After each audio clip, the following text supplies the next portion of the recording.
Hello friends, welcome to exam join YouTube channel. तो आज जो हमारा इम्पोर्टेंट टॉपिक है वह है ज्योग्राफी का। ज्योग्राफी को हम बिल्कुल इंट्रोडक्शन के साथ कवर करेंगे।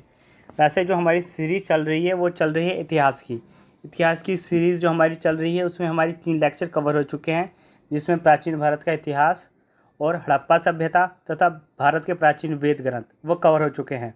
और इससे पहले आपके लिए साइंस की एक वीडियो आई थी जीव विज्ञान की, बिल्कुल इंट्रोडक्शन के साथ, बहुत बेसिक से बहुत अच्छे डायग्राम के साथ वो आपको समझाई गई है। उन सभी का लिंक आपको इस वीडियो के डिस्क्रिप्शन में मिल जाएगा। आज हम करेंगे भूगोल को यानी ज्योग्राफी को एक इंट्रोडक्शन के साथ, ठीक है, बिल्कुल बेसिक से।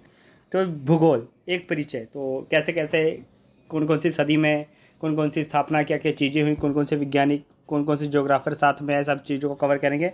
सबसे पहले तो देख सकते हैं भूगोल शब्द का जो सर्वप्रथम प्रयोग हुआ था वो हुआ था एरार्थीसिस, एक ग्रीक विज्ञान द्वारा हुआ था, ठीक है, एक ग्रीक विद्वान द्वारा ये हुआ था, ये है, ठीक है, एरार्थीसिस इसे कहा, इन्हें बोला गया। नाम ही थोड़ा सा अटपटा सही है। तो 276 से लेके 194 BC ईसा पूर्व तक ये थे। तो उस समय जो भूगोल शब्द का सर्वप्रथम जो वर्डिंग का यूज़ हुआ था तो इनके द्वारा ही हुआ था। तो इंग्लिश में जो ये था वो था जियोग्राफिक्स, ये इनकी भाषा ग्रीक में था, ठीक है। जियो का मतलब था पृथ्वी, ग्राफोस मतलब था वर्णन। तो इसका जो मेन हुआ दोनों को मिला के वो था, इन दोनों को साथ में रखने पर इसका मतलब था पृथ्वी का वर्णन। तो पृथ्वी का वर्णन था, ठीक है। तो सबसे पहले प्रयोग इनके द्वारा ही किया गया था भूगोल शब्द का। जो मेन एकदम शुरुआत जो होती है यहीं से होती है भूगोल की। उसके बाद बहुत से ज्योग्राफर और भी आते, वैज्ञानिक और ज्योग्राफर भूगोलिकता जो होते हैं वो धीरे धीरे सामने और आते गए, तो इसका विकास होता गया। तो अब आके देखेंगे आगे कौन कौन से आए हैं। तो देखिए, भूगोल के नामकरण तथा इस विश्व को प्राथमिक स्तर पर व्यवस्थित करने का जो स्वरूप जाता है वो जाता है यूनान के निवासियों को जाता है। पृथ्वी की भौगोलिक तत्वों का क्रमबद्ध समावेश जो है वह हिक्टेटिस की बुक में है, जो कि ये बुक लिखी गई थी 550 BC से 476 BC तक, ठीक है। तो इनकी बुक में है, ठीक है। तो ये है जो कि इसकी प्रसिद्ध पुस्तक का नाम क्या है, प्रोड्यूस गैस इसकी प्रसिद्ध पुस्तक का नाम है, हिक्टेटिस की प्रसिद्ध पुस्तक का नाम। तो इसमें पृथ्वी की भौगोलिक तत्वों का प्रॉपर अच्छी तरह से वर्णन है। अध्ययन के लिए जो भूगोल को मान्यता मिली वो है 19वीं शताब्दी में।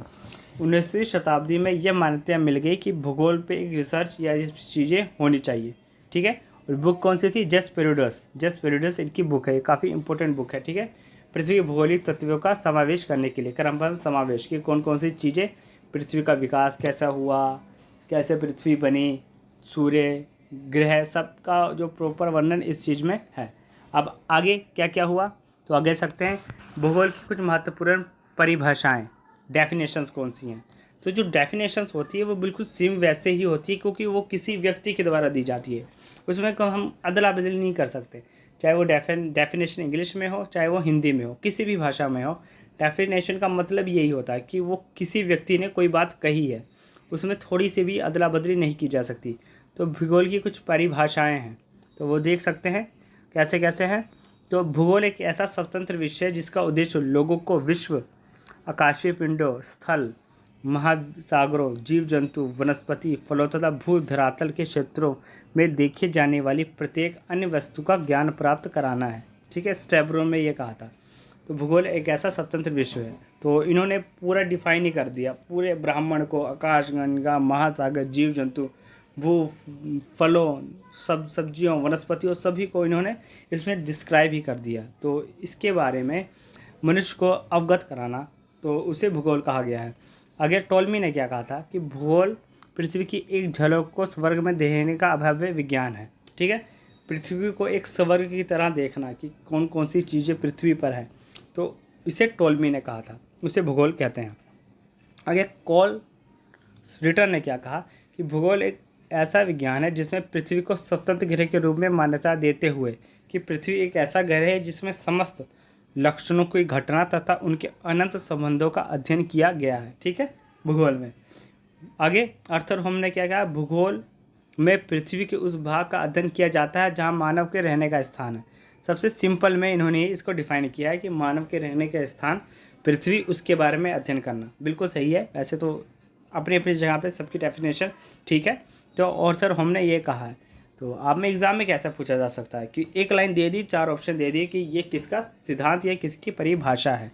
एग्ज़ाम में ऐसा पूछा जाता है। छोटे छोटे क्वेश्चन बनते हैं, ध्यान से देखते जाइए। अभी इंट्रोडक्शन है, तो इंट्रोडक्शन कोई 20-25 मिनट या 30-40 मिनट का एक लेक्चर नहीं होता, लेक्चर छोटा ही होता है। आगे हम सोलर सिस्टम करेंगे और चीज़ों को करेंगे, तो उसमें आप देख सकते हैं, ठीक है। बाकी आपको वीडियो अच्छी लगी इसे लाइक शेयर सब्सक्राइब जरूर करिए। नेक्स्ट अब आगे भूगोल के जनक कौन कौन से हैं। तो भूगोल का जनक हिकेटियस को माना जाता है, ठीक है। भूगोल के जनक हिकेटियस को माना गया है।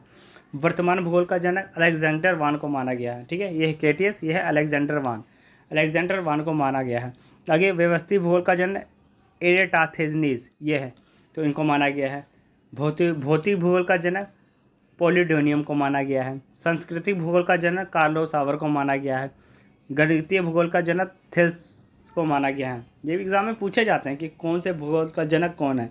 एसएससी हो गए, एमटीएस एग्ज़ाम जो अभी सीजीएल के चलेंगे, तो ऐसे क्वेश्चन बनते हैं उसमें। बहुत इंपॉर्टेंट चीज़ है ये, तो इसके आप जरूर देखिएगा, चाहे तो आप इसका स्क्रीनशॉट भी ले सकते हैं। अब आगे और कौन कौन से जनक थे। विश्व ग्लोब का निर्माता, ग्लोब ये देख सकते हैं, ये है ग्लोब, तो इसका निर्माता इसने आपने कई बड़े बड़े ऑफिसों में भी देखा होगा। तो इसके निर्माता मार्टिन बेहम है, ये है मार्टिन बेहम, तो ये इसके निर्माता थे। विश्व मानचित्र के निर्माता अंगेंजी मैटर, ये है अंगेंजी मैटर, तो ये विश्व मानचित्र के निर्माता थे, पूरे विश्व मानचित्र के। भौगोलिक विश्वकोश का रचनाकार, तो ये थे स्ट्राबो भौगोलिक विश्वकोश का रचनाकार थे, तो ये है भूगोल के जनक, ठीक है।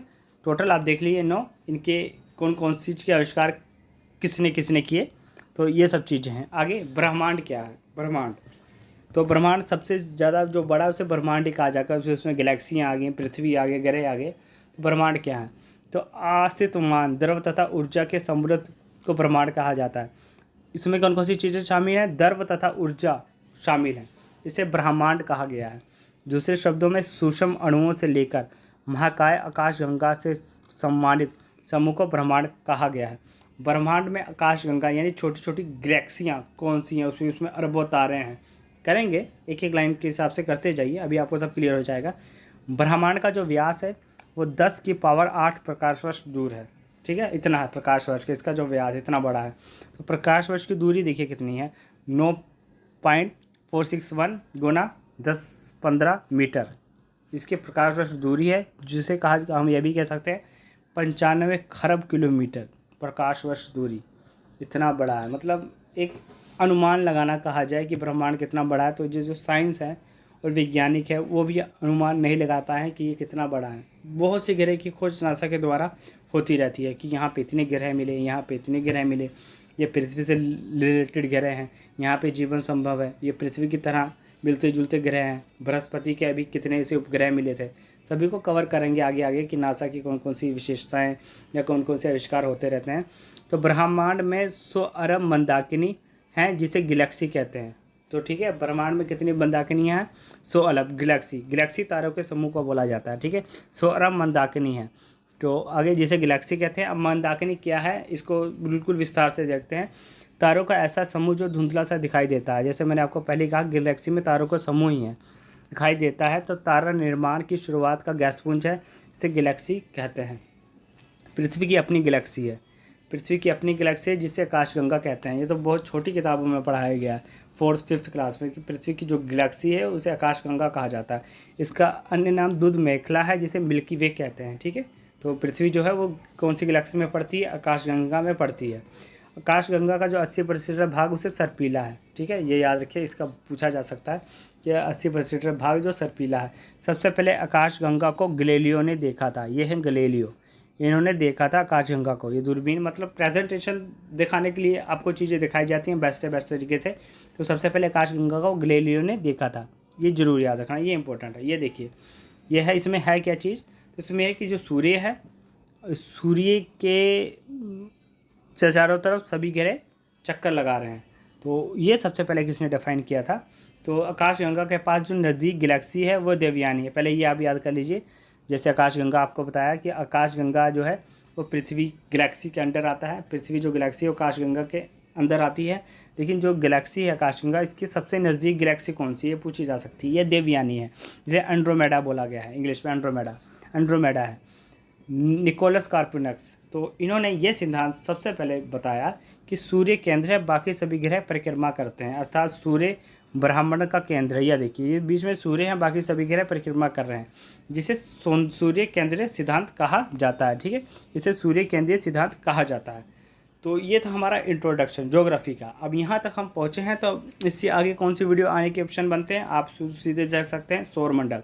आगे जो वीडियो आएगी वो आएगी सोलर सिस्टम पे, सौर मंडल को हम कवर करेंगे। अब इतनी वीडियो आपको कैसे लगी, इसे ज़्यादा से ज़्यादा शेयर, लाइक, सब्सक्राइब जरूर करें। थैंक्स।